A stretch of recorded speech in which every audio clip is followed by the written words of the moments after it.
नमस्कार, आदाब। दोस्तों, आज के इस कार्यक्रम में जिक्र उस गीत का करेंगे जिसे लता जी गाने वाली थी। आखिर ऐसा क्या हुआ कि लता मंगेशकर ने इस गीत को नहीं गाया और बाद में यही नगमा एक सिंगर की पहचान बन गया। आज इस पर बात करेंगे। कभी तन्हाइयों में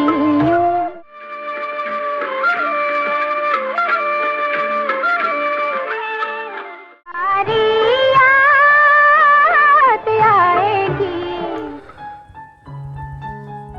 दोस्तों, ये बताने की ज़रूरत नहीं कि लता जी कितनी बड़ी सिंगर रहीं, हिंदी सिनेमा हो या और भी लैंग्वेजेस में हज़ारों गीत गाए और वो किसी तारुफ की मोहताज नहीं है।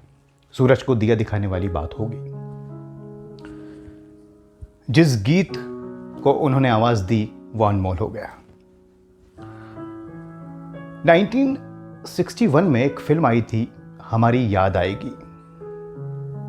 वही मशहूर गीत कभी तन्हाइयों में हमारी याद आएगी इतना मशहूर हुआ साहब, ये इतना मकबूल हुआ कि क्या कहने हैं।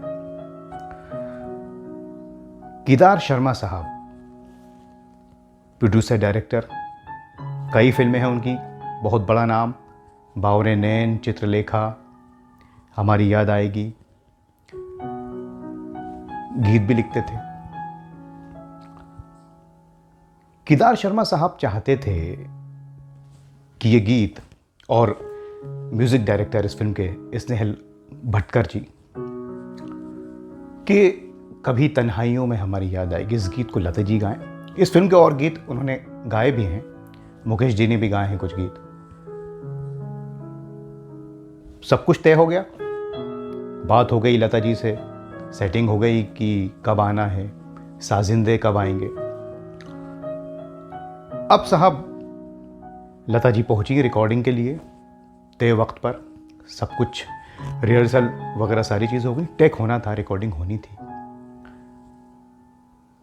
आखिरी वक्त में लता जी के साथ जो ड्राइवर थे उन्होंने केदार शर्मा साहब से 150 रुपये की डिमांड कर दी कि 150 रुपये आप मुझे दीजिए। केदार शर्मा ने कहा किस बात के? कहले साहब वो तो सब देते हैं तो आप भी दीजिए। केदार शर्मा ने कहा ऐसी कोई बात तो नहीं हुई लता जी से, लिहाजा उन्होंने इनकार कर दिया। अब ये बात लता जी तक पहुंची। नामालूम ड्राइवर ने क्या कहा, लता जी ने आखिरी वक्त पर रिकॉर्डिंग कैंसिल कर दी। केदार शर्मा सोच में पड़ गए, ये क्या हुआ। खैर वो चली गई। अब लता जी को कौन रोक सकता था, वो कद था उनका। खैर फिर से अगली सेटिंग की गई कि फिर से लता जी से बात हुई, फिर ये सिलसिला फिर से किया गया। फिर यही हुआ, ड्राइवर ने डिमांड की 150 रुपये की और केदार शर्मा ने फिर इनकार कर दिया। लता जी ने गीत फिर नहीं गाया। प्रोड्यूसर का पैसा तो लगा, 2 बार जाया हो गया पैसा, हजारों रुपए। म्यूजिक डायरेक्टर स्नेहल भटकर ने केदार शर्मा से कहा कि आप 150 रुपये दे दीजिए, क्या दिक्कत है। लेकिन केदार शर्मा ने इस बात का जिक्र अपनी ऑटोबायोग्राफी में किया है, the one and lonely Kedar Sharma,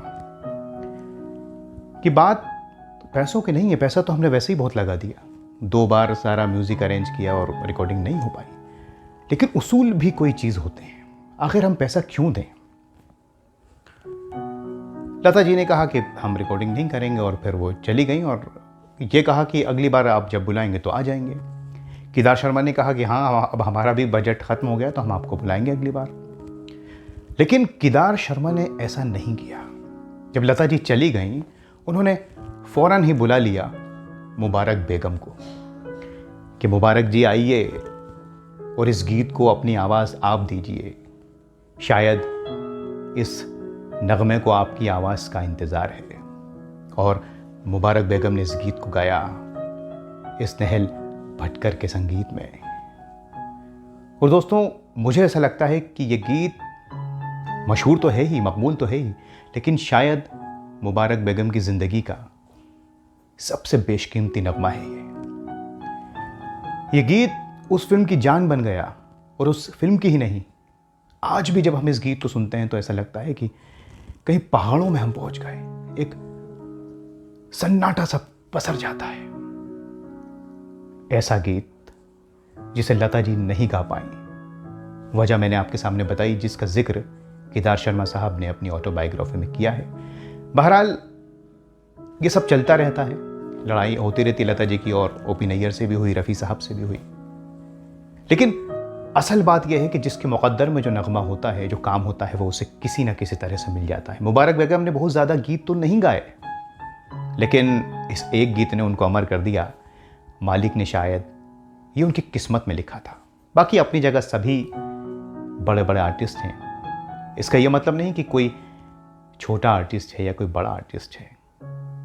ये सब चलता है, क्योंकि अगर एक इंसान काम नहीं छोड़ेगा तो दूसरे को काम कैसे मिलेगा। तो ये बात थी जो हमने केदार शर्मा साहब की किताब से ली। फिर आपसे मुलाकात होगी किसी और किस्से के साथ, किसी और कलाकार की बातें लेकर आते रहेंगे। आप बराए मेहरबानी हमारे इस चैनल को सब्सक्राइब कीजिए, हमें प्यार दीजिए, ताकि हम अच्छे अच्छे प्रोग्राम्स लाएं, आपसे जुड़ सकें, आपके पास आ सकें।